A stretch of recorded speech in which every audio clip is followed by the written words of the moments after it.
کرزنین اردو میں خوش آمدید۔ یہ کہانی آپ کو RTF پاک فلم کی طرف سے پیش کی جا رہی ہے۔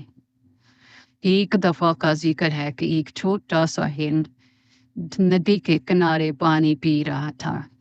اوپن پی رہا تھا کہ وہاں سے بڑا مگرمچھ باہر نکل آیا اور اسے کھانے کے لیے آگے بڑھا۔ ہرن وہاں سے بھاگ پڑا، لیکن مگرمچھ بھی اس کے پیچھے پیچھے بھاگتا رہا۔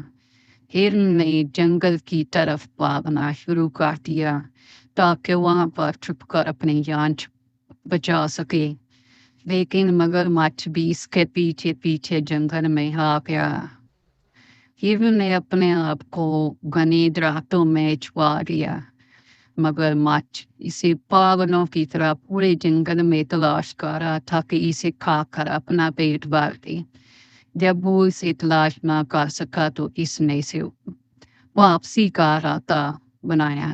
مگرمچھ پھر سے اسی ندی میں جا کر رہنے لگا اور نیا شکار کو تلاش کرنے لگا۔ وہ وہاں پر چھپ کر بیٹھ گیا تاکہ نئی شکار آئے اور اسے کھا سکے، لیکن ہرن نے اپنی جان بچ جانے کی وجہ سے اللہ تعالیٰ کا شکر ادا کیا۔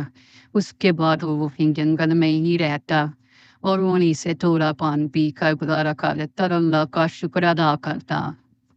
مزید ایسی ویڈیو کے لیے اور تعلیمی ویڈیوز کے لیے کرزنین اردو کو سبسکرائب کریں اور بیل آئکن دبانا نہ بھولیے گا۔ شکریہ۔